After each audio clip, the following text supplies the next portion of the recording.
Ternyata kalau kita menginginkan sesuatu, alur untuk mendapatkannya itu kayak gitu teman-teman. Satu, percaya sama rencana Allah. Disebut dengan istikharah, minta pendapat Allah. Istikharah ini dalam konteks pembicaraan kita malam ini bukan sekedar ibadah sholat 2 rakaat. Walaupun secara ritual dia adalah sholat 2 rakaat, tapi secara nilai dia bukan hanya soal sholat 2 rakaat, tapi soal bergantung kepada Allah, minta pendapat Allah, nanya kira-kira menurut Allah gimana nih. Terus Allah jawabnya lewat siapa? Nah, Allah menjawabnya lewat istisyarah. Pertama, istikharah, minta pendapat Allah. Ya Allah, beri saya petunjuk, ini mau gimanain, ini apa yang harus saya lakuin. Nanti Allah nitip jawabannya lewat istisyarah. Istisyarah itu meminta nasihat orang-orang yang lebih paham, ulama, kiai, ustadz, siapa lagi, guru, orang tua, orang yang lebih bijak dari kita yang banyak pengalaman dalam urusan tersebut. Kita minta pendapat mereka. Biasanya Allah nitip jawaban itu melalui lisan-lisan mereka yang terjaga. Karena memang Allah mengatakan auliyaullah, wali-wali Allah itu ketika dia sudah dekat dengan Allah, maka Allah menjadi pendengarannya, Allah menjadi penglihatannya. Maksudnya yang dia lihat itu sesuai dengan yang Allah inginkan. Yang dia dengar itu hanya yang Allah ridhoi. Yang dia ucapkan hanya yang Allah ridhoi. Artinya lisannya, telinganya, matanya udah terjaga. Selain pikiran dan hatinya pastinya terjaga. Nah, orang kayak gini tuh utusan Allah setelah Rasulullah SAW dalam wujud ulama, da'i, bukan dalam wujud Nabi dan Rasul. Karena tidak ada lagi Nabi setelah Rasulullah. Jadi kita kalau mau tahu Allah nitip pesan ke kita, cari tahunya ke ulama. Syekh, Allah nitip pesan gak ke saya? Gitu kalau bahasa santainya ya. Tapi kan gak mungkin kita ngomong gitu ya. Emang lu siapa? Syekh, maksudnya beri saya nasihat. Cuman itu terlalu resmi lah. Analoginya kita kayak nanya, ada pesan gak untuk saya dari Allah?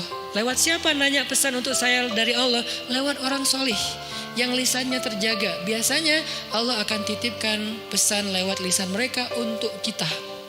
Ini namanya istisyarah, meminta isyarat. Isyarat itu bahasa Arab yang jadi bahasa Indonesia. Isyarah jadi isyarat. Isyarat itu arti petunjuk.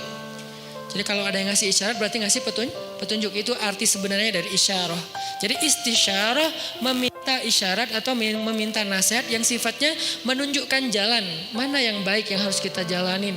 Karena Allah gak bicara langsung kepada kita dalam bahasa wahyu kecuali apa yang sudah diwahyukan di Al-Quran. Karena yang bicara langsung dengan wahyu itu kan hanya para nabi. Kita kan gak bisa langsung wahyu turun dari langit, saya baru dapat wahyu, gak bisa kan. Kadang-kadang kita kayak kegeeran gitu, saya baru dapat ilham, padahal bukan ilham gitu kan.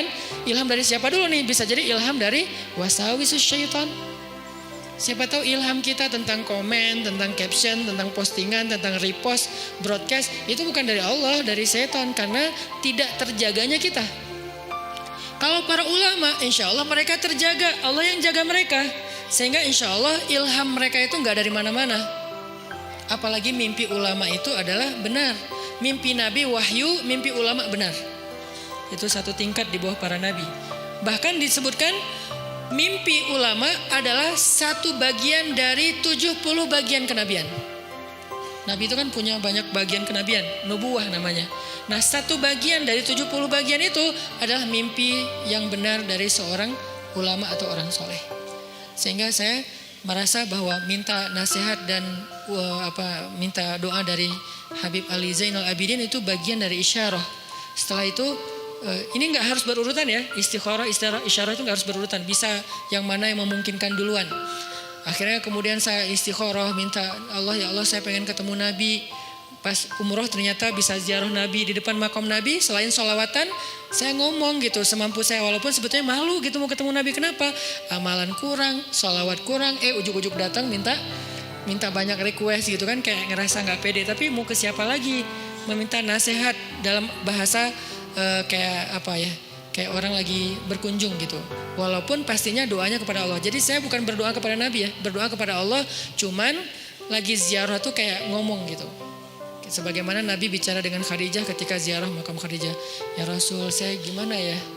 Mau gimana ini ya dakwahnya? Udah beres itu masuk ke Raudhah, ya Allah beri saya petunjuk. Doa yang saya nggak pernah tinggalkan, Rabbana atina min ladunka rahmah wa hayyi' lana min amrina rasyada. Kalimat terakhir itu tuh, wa hayyi' lana min amrina rasyada. Ya Allah, siapkanlah untuk saya petunjuk dalam urusan saya. Mau gimana nih kalau bahasa sederhananya? Ternyata Allah beri petunjuk lewat doa tadi para orang soleh, kemudian mimpi, kemudian dapat sebuah kejutan dari Allah yang mungkin sebagian orang ngelihat kejutan ini sebagai sesuatu yang sedih, musibah, ujian. Tapi saya ngelihatnya ini bukan ujian. Ini justru jawaban dari doa saya bahwa Allah ingin memberikan celah. Oh gini masuknya. Sehingga akhirnya saya merasa bahwa saya mendapatkan apa yang saya minta. Ini sebagai testimoni orang yang pernah mencoba jalur itu ternyata berhasil. Maka coba deh dalam urusan kita. Gimana? Istikharah, istisyarah, istifta. Apa itu istifta? Istifta dari kata fatwa. Bahasa Arab kalau ada ista, alif sinta, itu artinya meminta. Apaan minta apa? Gitu. Ini kode gitu. Jadi kalau dalam grammar bahasa Arab ada alif sinta, itu artinya meminta. Jadi kalau istisyarah meminta isyarah, istikharah meminta khiyarah, istifta meminta fatwa. Jadi minta fatwa. Minta fatwa itu mana? Halal haram, benar salah, hak batil, mana yang harus saya pilih. Nah itu namanya istifta. Sehingga datangnya harus kepada ulama. Kalau istisyarah boleh ulama, boleh orang bijak, boleh orang tua, boleh orang soleh yang ahli ibadah gitu kan. Bisa jadi ahli ibadah itu teman kita sendiri atau siapapun yang kita kenal. Tapi kalau istifta harus ulama. Kalau di Indonesia ulama yang tergabung dalam sebuah organisasi yang resmi, majelis ulama, itu yang masalah istifta. Dan yang keempat, ini yang paling penting, istiqomah. Apa arti istiqomah? Banyak orang mengartikan istiqomah itu terus menerus, bukan. Itu namanya dawam. Kalau kita sholat tahajud setiap malam selama setahun, namanya dawam dengan tahajud. Disebut orang yang qawwam. Kalau sekali doang, qaim. Kalau kita puasa setiap Senin Kamis selama bertahun-tahun, namanya dawam, berpuasa. Disebut dengan shawwam.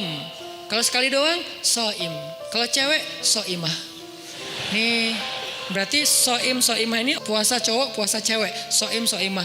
Kalau udah sering, shawwam, shawwamah. Kalau qiyam, qaimah. Kalau udah sering, qawwamah. Itu dalam bahasa Arabnya. Nah, itu namanya dawam, terus-terusan, daimun gitu kan. Mereka selalu dawam. Tapi kalau istiqomah artinya bukan konsisten. Dawam itu kan konsisten. Kalau istiqomah itu komitmen. Apa bedanya? Kalau komitmen itu tetap on the track apapun yang terjadi. Itu namanya istiqomah. Gak mau keluar dari garisnya. Gak mau keluar dari fisabilillah. Gak mau keluar dari syariat. Dengan batasan syariat yang luas pastinya. Jangan sampai kita menuduh orang udah keluar dari batasan syariat padahal batasan kita sempit. Bisa jadi dia gak keluar. Cuman batasan kita yang sempit. Harusnya syariat itu luas. Keluasan syariat tergantung wawasan Islam kita. Ada yang mengatakan, itu gak boleh. Padahal boleh. Kenapa dia bilang gak boleh? Karena mungkin dia baru tahu satu dalil. Itu haram padahal makruh. Itu makruh padahal mubah gitu kan. Nah intinya kalau kita gak keluar dari batasan syariat apapun kejadiannya, kita disebut orang-orang yang istiqomah. Komitmen dengan Islam. Kalau komitmen, Allah pasti bantu. Innalladzina qalu rabbunallah tsumma istaqamu. Allah bantu apa? Tatanazzalu alaihil malaikah, malaikat turun. Kemudian Allah menolongnya, Allah menjauhkannya dari musuh. Nah ini 4 cara untuk sampai kepada kebaikan yang kita harapin. 1, minta pendapat Allah. 2, minta pendapat orang bijak. 3, minta pendapat ulama. 4, kalau udah tahu dari 3 itu ilham, kemudian isyarah, kemudian fatwa, maka fastaqim.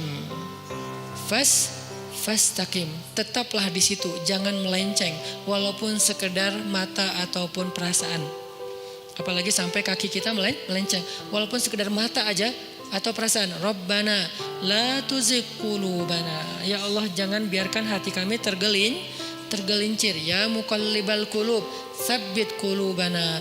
Allahumma habib ilainal iman. Jadi kita minta kalau kayak gini, insya Allah teman-teman gak usah khawatir. Bilang ke mereka, kata Allah, Allah takhafu, janganlah kalian takut karena Allah bersama dengan kalian.